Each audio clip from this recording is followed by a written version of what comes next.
Welcome back to Explore Error. Hi guys, in this video I will show you how to download videos from Facebook.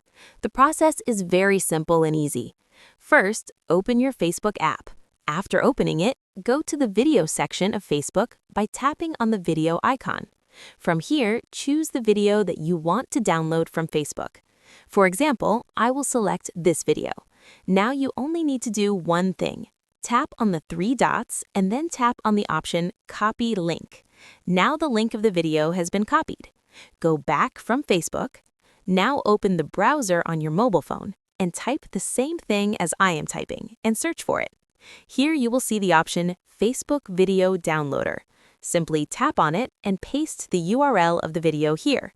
After pasting the link, tap on the download option. As you can see, it is the same video. Now simply tap on the option Download in HD quality. Now the video will start downloading. Tap on the option Details and you can see the video has been downloaded successfully. Now tap on the option Play. You can see it is the same video that we were trying to download from Facebook. So this is a basic way you can download videos from Facebook. I hope this video was helpful. If it helped you, please like and subscribe, and I will see you in the next video.